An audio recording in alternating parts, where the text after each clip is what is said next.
चलिए, तो आज अब हम स्टार्ट करते हैं officially chapter photosynthesis in higher plants.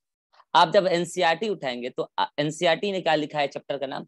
Photosynthesis in higher plants.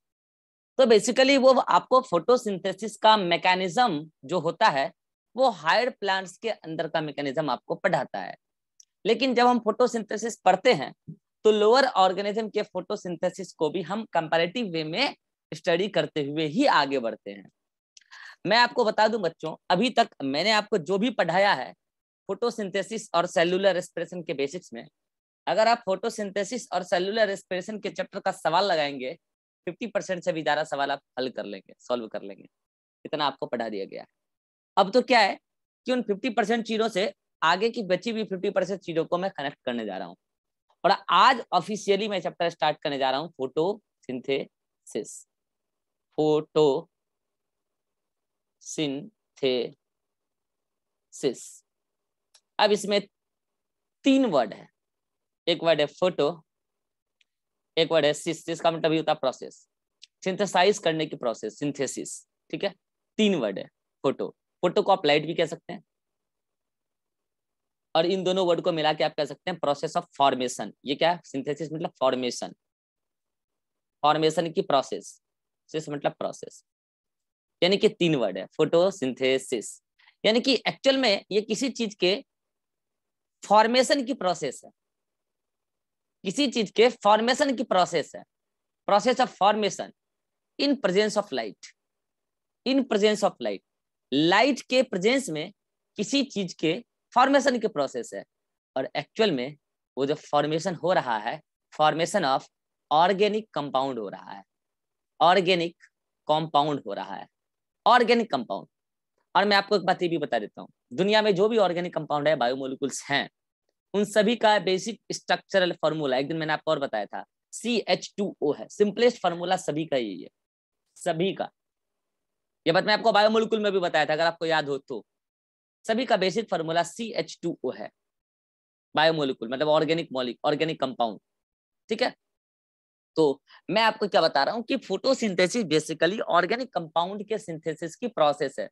कई सारी किताबें लिखती है ग्लूकोज के सिंथेसिस की प्रोसेस है, कार्बोहाइड्रेट की सिंथेसिस की प्रोसेस है। वो अब बच्चा लेवल में सही था, अब आप हायर क्लासेस में आ गए हैं।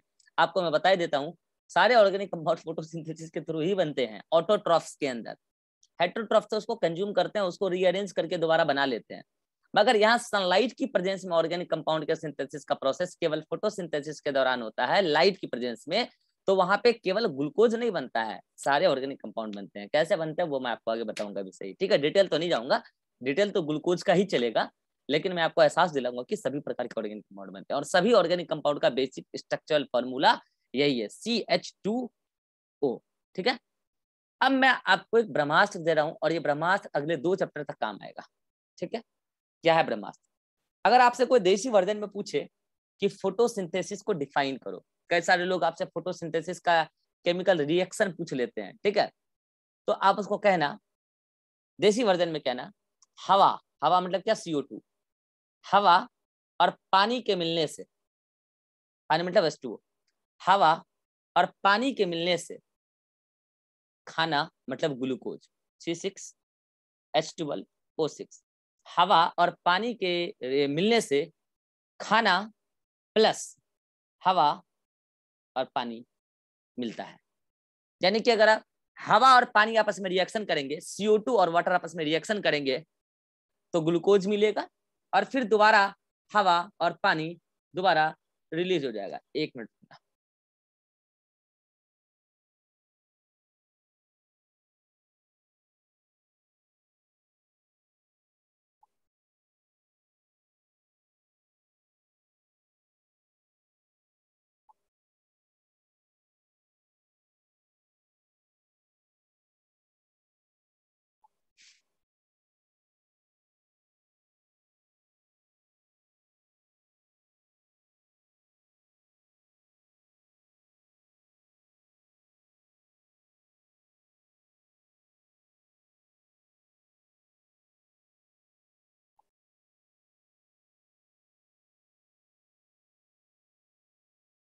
ठीक है,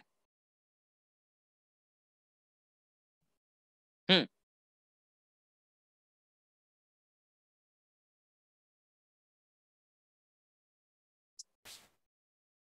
अभी क्लास ले रहे हैं तो 1 घंटा बाद मैसेज करते हैं इसी नंबर पे, ठीक है। हम्म तो मैं क्या कह रहा हूँ कि अगर फोटोसिंथेसिस को क्या करना है, डिफाइन करना है देसी वर्जन में, तो आप क्या बोलोगे कि हवा और पानी के मिलने से, हवा और पानी भी दोबारा मिलेगा, बस हवा की क्वालिटी चेंज हो जाएगी, CO2 से O2 हो जाएगा, ठीक है, और खाना मिलेगा। अब जब मैं ये बोलता हूँ हवा और पानी, पानी तो पानी होता है, H2O होता है, ठीक है। हवा और पानी के मिलने से हवा, पानी और खाना मिलता है। तो खाना में भी बच्चा याद रख लेता है कि ग्लूकोज मिलता है, ठीक है, ऑर्गेनिक कंपाउंड है। मिस खाना में क्या खाते हैं, ऑर्गेनिक कंपाउंड खाते हैं, यहाँ आपको ग्लूकोज मिलता है। तो सवाल ये है कि यहाँ पे केवल ये C6H12O6 नहीं बनता है। मैं क्या कह रहा हूँ कि सारे ऑर्गेनिक कंपाउंड बन सकते हैं, और सारे ऑर्गेनिक कंपाउंड का बेसिक फॉर्मूला ये होता है, ग्लूकोज का भी बेसिक फॉर्मूला यही है। सबको 6 से डिवाइड करो, करो तो आ गया बेसिक फॉर्मूला। सारे ऑर्गेनिक कंपाउंड का सिंथेसिस होता है। तो मैं क्या कर रहा हूँ, आप ऐसे याद रखो, हवा और पानी के मिलने से खाना मतलब ऑर्गेनिक कंपाउंड और हवा और पानी मिलता है। अब आप बोलोगे सर रिएक्शन में हवा में CO2 किधर करें और O2 किधर करें, तो जाहिर सी बात है बाद में जो मिलेगा हमारे यूज के लिए वो तो यूजफुल होगा ना हमारे लिए, तो वो कौन होगा, O2 होगा, यानी कि मिलने वाला O2 होगा और यूज होने वाला CO2 होगा। ये तो मैंने आपको एकदम देसी वर्जन ब्रह्मास्त्र दिया कि आप कैसे याद रखोगे इस फोटोसिंथेटिक रिएक्शन को। और मैं आपको एक बात और बता देता हूँ कि ये तो फोटोसिंथेटिक रिएक्शन है जहां पर CO2 वाटर के साथ रिएक्शन कर रहा है, तो एक molecule CO2 12 molecule, sorry 6 molecule CO2, 6 molecule CO2 12 molecule of water के साथ रिएक्शन करता है, तो 1 मॉलिक्यूल ऑफ ग्लूकोज का सिंथेसिस होता है, 6 molecule of glucose, sorry 6 molecule of O2 release होता है, और 6 मॉलिक्यूल ऑफ वाटर रिलीज होता है। रिएक्शन हो गया बैलेंस। क्या कह रहा हूं, 6 मॉलिक्यूल ऑफ CO2 रिएक्ट हुआ, 12 मॉलिक्यूल ऑफ वाटर रिएक्ट हुआ, 1 मॉलिक्यूल ग्लूकोज बना, 6 मॉलिक्यूल O2 का रिलीज हुआ, और अगेन 6 मॉलिक्यूल वाटर का रिकवर हुआ। ये रिएक्शन फोटोसिंथेटिक रिएक्शन है। मगर बच्चों मैं आपको बता दूं, इस रिएक्शन के लिए 2 बहुत इंपॉर्टेंट चीजों का होना बड़ा जरूरी है। One is sunlight. ये रिएक्शन सनलाइट की ही प्रेजेंस में होगा। सनलाइट का क्या रोल है ये मैं आपको पढ़ाऊंगा। दूसरा, क्लोरोफिल पिगमेंट के बिना नहीं हो सकता, क्योंकि सनलाइट को एब्जॉर्ब करने वाला पिगमेंट क्लोरोफिल है, यानी कि इसके लिए क्लोरोफिल का होना भी जरूरी है। यानी कि क्या क्या चीजें जरूरी है as a substrate, CO2 water तो एज ए सबस्ट्रेट चाहिए, और इस रिएक्शन को परफॉर्म कराने के लिए एनर्जी का सोर्स सनलाइट चाहिए, और इस सनलाइट को एब्जॉर्ब करने के लिए क्लोरोफिल पिगमेंट चाहिए। ये 4 चीजें अगर हुई तो आपको ग्लूकोज, O2 और वाटर मिल जाएगा।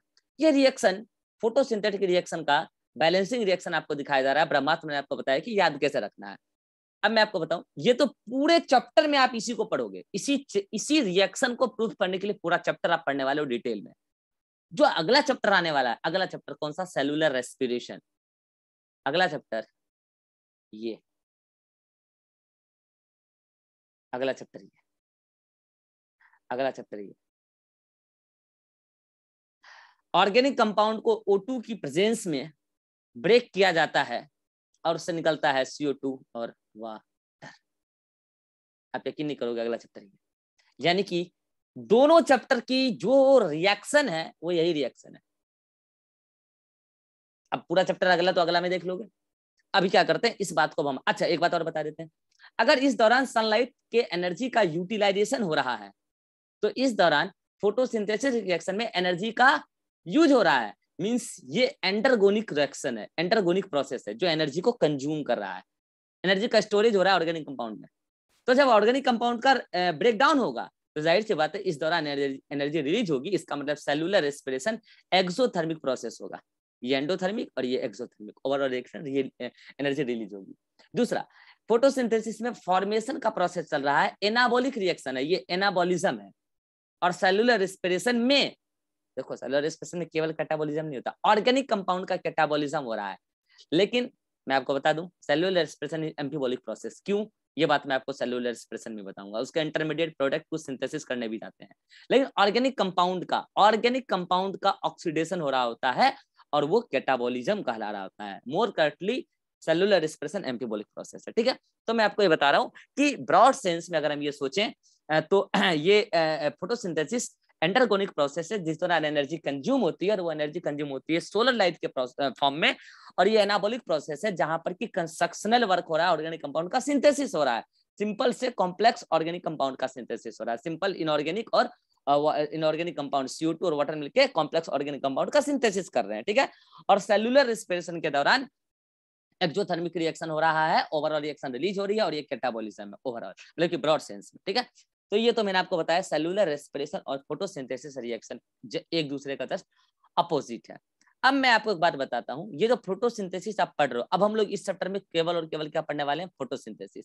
ये जो आप फोटोसिंथेसिस पढ़ रहे हो, ये जो प्रोसेस आप पढ़ रहे हो, इसका सिग्निफिकेंस क्या है, इसका सिग्निफिकेंस क्या लिविंग वर्ल्ड में? इसका दो सिग्निफिकेंस है, इसका दो सिग्निफिकेंस है। फर्स्ट वन, मैं आपको जब प्लांट डायवर्सिटी पढ़ाऊंगा, प्लांट डायवर्सिटी का जब मैं आपको मोनेरा किंगडम स्टार्ट करूंगा, उससे पहले मैं आपको एक बात बताऊंगा, पूरे लिविंग वर्ल्ड में कितने प्रकार के न्यूट्रिशनल कैटेगरी हैं, ठीक है। अगर ब्रॉड सेंस में देखोगे तो एक होता है ऑटोट्रॉफ, एक होता है हेटेरोट्रॉफ, ठीक है। और ऑटोट्रॉफ होता है जो इनऑर्गेनिक कंस्टिट्यूएंट्स को अरेंज करके ऑर्गेनिक कॉम्प्लेक्स ऑर्गेनिक कंस्टिट्यूएंट्स बना पाए।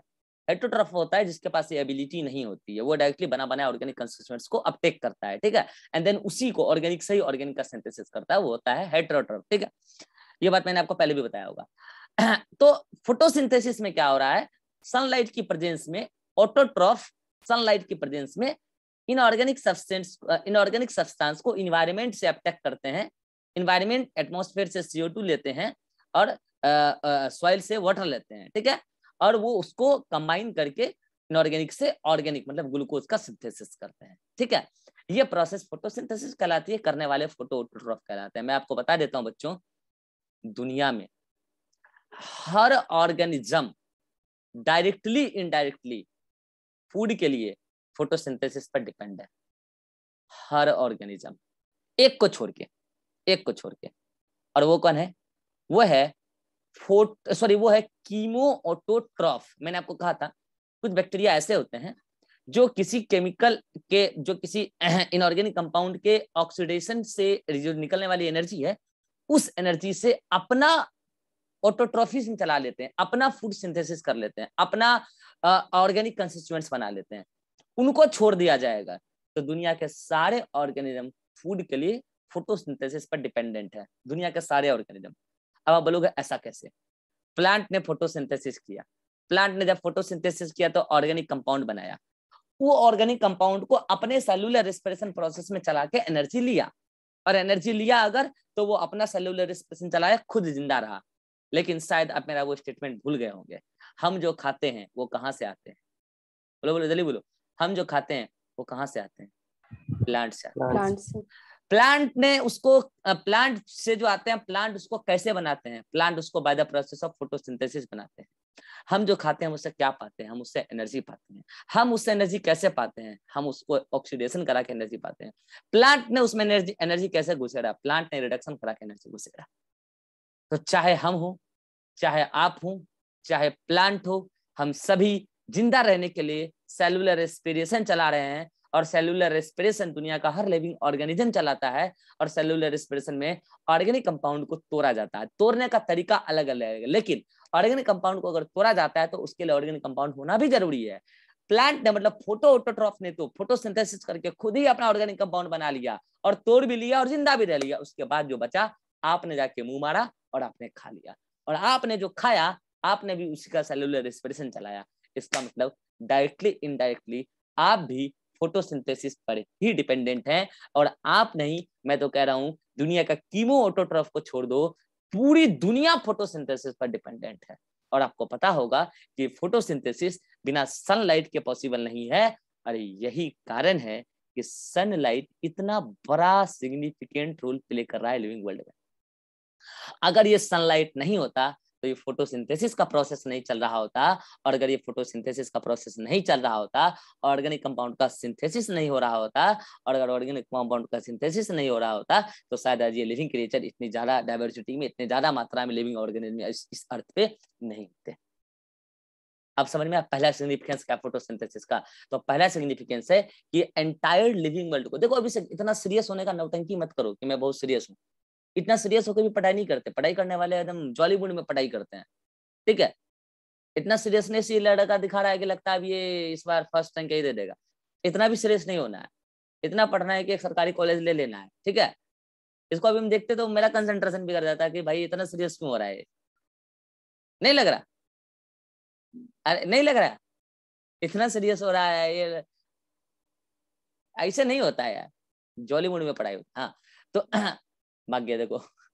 मैं क्या कह रहा हूँ कि सनलाइट अगर नहीं होता, तो अगर सनलाइट नहीं होता तो फोटोसिंथेसिस नहीं होता, और फोटोसिंथेसिस नहीं होता तो एंटायर लिविंग वर्ल्ड को फूड नहीं मिलता। ये वह पहला सिग्निफिकेंस। अब समझो दूसरा सिग्निफिकेंस। दूसरा सिग्निफिकेंस ये है कि जब मैं आपको पोल्यूशन पढ़ाऊंगा या फिर जब मैं आपको इवोल्यूशन पढ़ाऊंगा तभी ये बात मैं आपको बताऊंगा कि पोल्यूशन के दौरान आज जो पोल्यूशन का एक बड़ा काउज बना है ओजोन डिप्लीशन। मैं आपको बता देता हूं बच्चों कि जब ये अर्थ का फॉर्मेशन हुआ था, तो अर्थ के फॉर्मेशन के दौरान जब ये अर्थ बना था आज से 4 बिलियन ईयर्स अगो, तो उस दौरान एटमॉस्फेयर में ओजोन लेयर नाम की कोई चीज नहीं थी। लेकिन जैसे ही जैसे फोटोसिंथेसिस स्टार्ट हुआ, फोटोसिंथेसिस में भी वो वाला फोटोसिंथेसिस जिसमें oxygen as a by product release होता है, तो ये ऑक्सीजन आपस में रिएक्ट कर करके ऑक्सीजन आपस में रिएक्ट कर करके ओजोन बनाने लगे, और ओजोन का एक शील्ड बन गया है हमारे एटमॉस्फेयर में। तो वो ओजोन का शील्ड आज हमारे लिए लिविंग क्रिएचर्स के लिए as a protecting umbrella act कर रहा है, क्योंकि जब अर्थ बना तो उस टाइम अर्थ पे 5000 डिग्री सेल्सियस तक का टेम्परेचर होता था, घटते घटते 4000, 3000, 1000 ऐसे टेम्परेचर घटा है। तो उस दौरान कारण ये था कि सन से हार्मफुल रेडिएशन वगैरह अर्थ पे डायरेक्ट आता था, इसलिए केवल वही ऑर्गेनिज्म सर्वाइव कर पा रहे थे जो उस टेम्परेचर में सर्वाइव कर सकते थे। लेकिन जब प्रोटेक्टिंग अम्ब्रेला ओजोन का लेयर बनना शुरू हुआ, तो ओजोन के लेयर के बनने की वजह से हार्मफुल रेडिएशन इस अर्थ पे आना रुक गया, और जब हार्मफुल रेडिएशन आना इस अर्थ पे रुक गया, तो हम लोग इजिली से ग्रो करने लगे वो ऑर्गेनिज्म जो नॉर्मल टेम्परेचर में ग्रो कर सकते थे, जो जिसको उस यूवी रेडिएशन से हार्मफुल इफेक्ट दिखता था। तो मैं आपको बता देता हूं, ये जो ओजोन लेयर बनाने का काम हुआ है, ओजोन लेयर ऑक्सीजेनिक फोटोसिंथेसिस की ही वजह से हो पाया है। अब आप बोलोगे ऑक्सीजेनिक फोटोसिंथेसिस क्या होता है, तो मैं आपको बता देता हूँ। फोटोसिंथेसिस दो प्रकार का होता है, एक होता है ऑक्सीजेनिक और एक होता है नॉन ऑक्सीजेनिक। ऑक्सीजेनिक फोटोसिंथेसिस में ऑक्सीजन रिलीज होता है, और नॉन ऑक्सीजेनिक फोटोसिंथेसिस में ऑक्सीजन रिलीज नहीं होता है। ऑक्सीजेनिक फोटोसिंथेसिस करने वाले दुनिया के जो भी यूकैरियोटिक ऑर्गेनिज्म फोटोसिंथेसिस कर रहे हैं, वो सभी ऑक्सीजेनिक फोटोसिंथेसिस करते हैं। इसके अलावा एक प्रोकैरियोट्स भी ऑक्सीजेनिक फोटोसिंथेसिस करता है, वो है साइनोबैक्टीरिया, मतलब ब्लू ग्रीन एल्गी। मजे की बात तो ये है कि दुनिया में पहली बार ऑक्सीजेनिक फोटोसिंथेसिस करने वाला ऑर्गेनिज्म वही था, पहली बार उन्होंने ही किया है ऑक्सीजेनिक फोटोसिंथेसिस। प्रोकैरियोट्स है, केवल वही करता है ऑक्सीजेनिक फोटोसिंथेसिस। बाकी आज की डेट में ऑक्सीजेनिक फोटोसिंथेसिस केवल यूकैरियोटिक फोटोसिंथेटिक ऑर्गेनिज्म करते हैं। अब आता है कि नॉन ऑक्सीजेनिक फोटोसिंथेसिस कौन करते हैं। नॉन ऑक्सीजेनिक फोटोसिंथेसिस करते हैं जो भी प्रोकैरियोटिक ऑर्गेनिज्म फोटोसिंथेसिस कर रहे हैं, केवल ब्लू ग्रीन एल्गी को छोड़ के, मतलब साइनोबैक्टीरिया उसी का नाम है, उसको छोड़ के जो भी फोटोसिंथेसिस कर रहे हैं वो लोग ऑक्सीजन रिलीज नहीं करते हैं। तो क्या रिलीज करते हैं, सल्फर रिलीज करते हैं। इसके बारे में भी थोड़ी बहुत चर्चा हम आपसे करेंगे, बैक्टीरियल फोटोसिंथेसिस की थोड़ी बहुत जिक्र हम करेंगे चैप्टर के लास्ट में। यानी कि फोटोसिंथेसिस होता है दो प्रकार का, ऑक्सीजनिक नॉन ऑक्सीजनिक। तो ऑक्सीजनिक फोटोसिंथेसिस में O2 रिलीज होता है, और जब ऑक्सीजनिक फोटोसिंथेसिस हुआ तो O2 रिलीज हुआ, वही O2 रिएक्ट कर करके ओजोन का लेयर बनाया। यानी कि फोटोसिंथेसिस का लिविंग क्रिएचर के लिए दो सिग्निफिकेंस है। पहला सिग्निफिकेंस तो यही है कि फूड प्रोवाइड कराने वाला एकमात्र जरिया है। और बच्चों मैं आपको एक बात बता देता हूं, नॉन लिविंग वर्ल्ड को लिविंग वर्ल्ड से जोड़ने वाला सबसे धांसू प्रोसेस फोटोसिंथेसिस है। Sunlight non living, chemical energy, sorry light energy non living. उस एनर्जी को ग्लूकोज में घुसेड़ा गया, उस एनर्जी को ग्लूकोज में घुसेड़ा गया as a CH bond. Hello, उस एनर्जी को ग्लूकोज में घुसेड़ा गया एज अ CH बॉन्ड, कैसे भी। और इस CH बॉन्ड को लिविंग क्रिएचर खाएगा, तो उसको तोड़ के उसको उससे अपना एनर्जी लेगा। अब आप सोचो कि इस नॉन लिविंग वर्ल्ड को लिविंग वर्ल्ड से कनेक्ट करने वाला सबसे धांसू प्रोसेस फोटोसिंथेसिस है, और एकमात्र प्रोसेस है जो लिविंग वर्ल्ड को नॉन लिविंग वर्ल्ड से एनर्जी पर्पज से डायरेक्टली कनेक्ट कर रहा है। अब देख लो डायरेक्टली कनेक्ट कर रहा है। ऐसा नहीं होता कि हम सन में खड़े हुए और मैकेनिकल एनर्जी मिला और हम दौड़ने लग गए। आप जब भी दौड़ोगे फूड का ऑक्सीडेशन होगा, एनर्जी रहेगी तब दौड़ोगे। और ये देखो सनलाइट फोटोसिंथेसिस हमें कनेक्ट कर रहा है, बनाया प्लांट में, हमने भी उसको खाया, वही एनर्जी हमारे अंदर भी आया। यानी कि आप कहेंगे कि केमिकल सॉरी सोलर एनर्जी को केमिकल एनर्जी में कन्वर्ट करने वाला एकमात्र प्रोसेस फोटोसिंथेसिस। और इसी की वजह से हम उस फिर केमिकल एनर्जी को खाते हैं एज ऑर्गेनिक कंपाउंड, उससे हमको एनर्जी मिलता है, हम सारे वर्क डन करते हैं।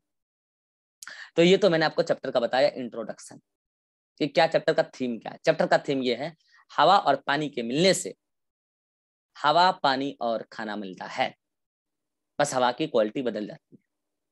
अब मैं आपको बता रहा हूं सबसे धांसू बात, और वो धांसू बात क्या है, आप इस रिएक्शन को गौर से देखो।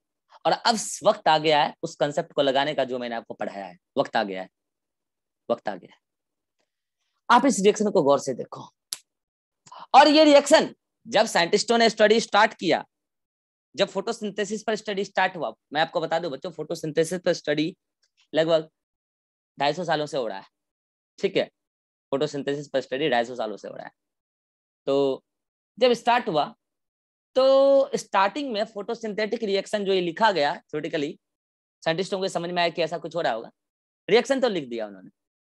फिर इस रिएक्शन को लिखने के बाद इस रिएक्शन के एक्सप्लेनेशन के लिए दो तरीके के मत आ रहे थे। रिएक्शन सेम, रिएक्शन सभी ने बोला कि हाँ फोटोसिंथेसिस ऐसा ही हो रहा होगा, इसी तरीके से हो रहा होगा, CO2 वाटर रिएक्ट करके ऑर्गेनिक कंपाउंड O2 ऑर्गेनिक, यहाँ ग्लूकोज क्यों, मैं तो कह रहा हूँ ना यहाँ सारे ऑर्गेनिक कंपाउंड ऐसे लिख दो, ठीक है। ऑर्गेनिक कंपाउंड और O2 रिलीज हो रहा होगा और वाटर रिलीज हो रहा होगा, सभी ने माना। लेकिन इस रिएक्शन को एक्सप्लेन करने के लिए दो तरीके के मत आ गए, और मैं आपको ये बता देता हूं उसमें से एक ही मत सच है जो आज दुनिया मानती है। तो आप बोलोगे सर दूसरे मत का जिक्र ही क्यों कर रहे हो, जब वो गलत ही है, झूठी है, तो इसकी जिक्र ही क्यों कर रहे हो।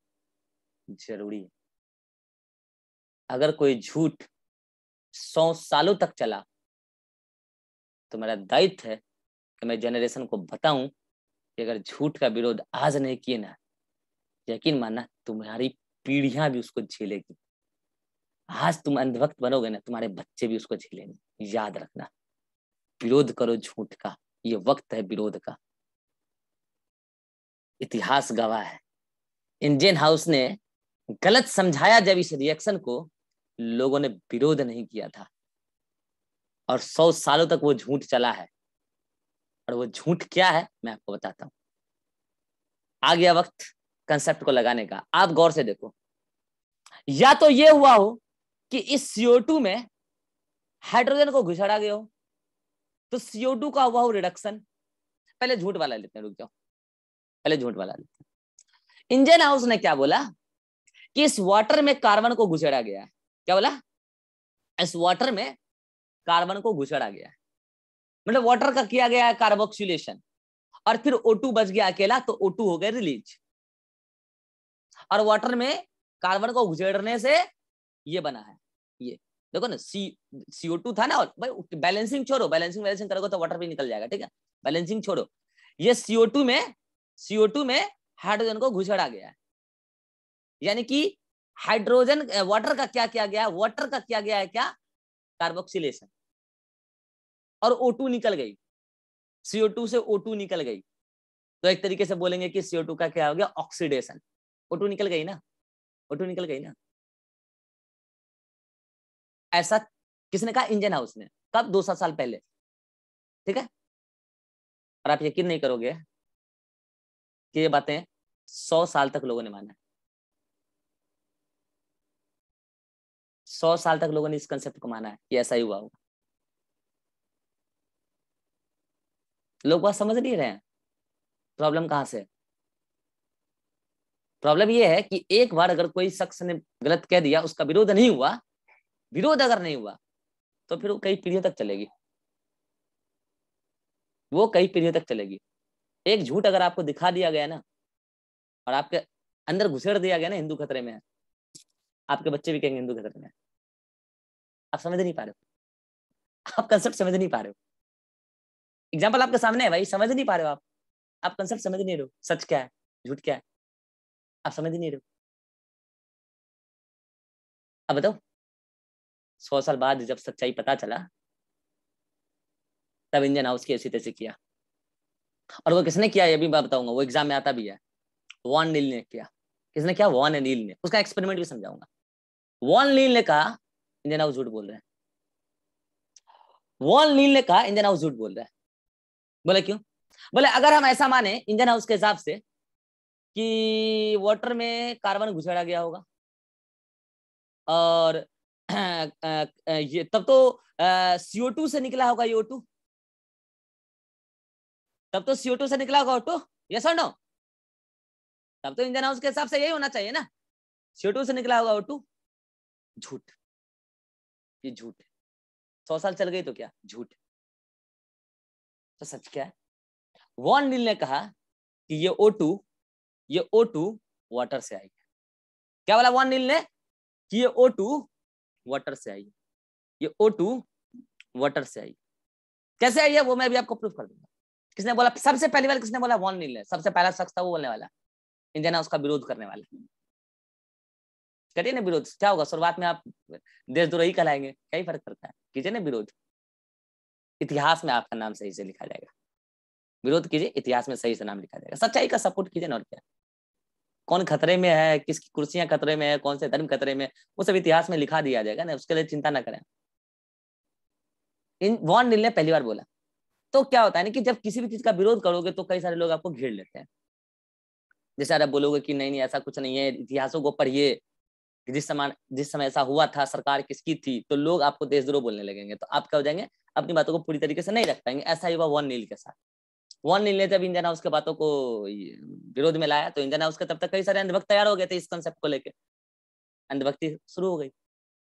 तो फिर वॉन नील भी भाई छोटे मोटे साइंटिस्ट नहीं थे, बहुत बड़े साइंटिस्ट थे, ठीक है। माइक्रोबायोलॉजी के साइंटिस्ट थे, जूलॉजी के नहीं थे, माइक्रोबायोलॉजी के थे, ठीक है। माइक्रोब्स पर काम करते थे। तो एक्चुअल में उनको क्या लगा, उनको ये रिएक्शन नहीं, वो जब बैक्टीरिया पे स्टडी कर रहे थे ना, फोटोसिंथेटिक बैक्टीरिया पे, तो उन्होंने कहा देखो भाई हमारे बैक्टीरिया जो ये फोटोसिंथेसिस करते हैं ना, तो हमारे बैक्टीरिया ना वाटर यूज नहीं करते हैं, हमारे बैक्टीरिया ना H2S यूज करते हैं। बैक्टीरिया CO2 और H2S यूज करता है, ठीक है। तो उससे रिलीज होता है वही ऑर्गेनिक कंपाउंड और सल्फर और फिर H2S, इस टाइप से, ठीक है, H2S।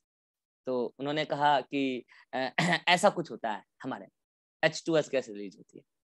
तो वो जो इंडियन हाउस, तब तो इंडियन हाउस तो निकल गए होंगे ना, इंडियन हाउस की आत्मा और उसके अंधभक्त लोग कहने लगे तो वैसे हम मानवे नहीं करेंगे, हम कोई वाला रिएक्शन से समझाइए, समझ रहे, समझ रहे क्या बोल रहे हैं? जैसे अंधभक्त लोग नहीं बोलते हैं हम ऐसे मानवे नहीं करेंगे, ऐसे समझाइए। तो ऐसे इंडियन हाउस के सपोर्टर बोलने लगे क्या इस रिएक्शन से समझाइए, इस रिएक्शन से। ऐसे थोड़ी होता है कि आप कुछ 100 दिन वो बात चल गया, झूठ कैसे हो सकता है। तब वॉन नील के 3 स्टूडेंट जो उनकी निगरानी में PhD कर रहे थे, ठीक है। आप लोग भी PhD अगर कभी करोगे तो आपको पता चलेगा कि जो ऑलरेडी PhD किए हुए होते हैं उनके अंडर में PhD करना पड़ता है, ठीक है, रिसर्च करना पड़ता है। तो उनके 3 स्टूडेंट थे, रुबीन हसीद, एक का नाम भूल गया यार, कामिन, कामिन नाम है ना, देख लेना आंसर, ठीक है। 3 स्टूडेंट थे, ठीक है, रुबीन हसीद और कामिन, कामिन ये शायद के से कुछ है, ठीक है, देख लेना। तो ये तीनों वॉन नील के स्टूडेंट थे, ठीक है। तो उन्होंने बोला कोई बात नहीं है, हमारे गुरुजी बिल्कुल सही कह रहे हैं, हमारे गुरुजी बिल्कुल सही कह रहे हैं, मैं इस बात को साबित भी कर दूंगा। और उन तीनों ने, आप यकीन नहीं करोगे, पूरी दुनिया के सोचने का तरीका बदल डाला और पूरी दुनिया को ये साबित कर दिया कि कोई झूठ 100 साल तक भी चल सकती है।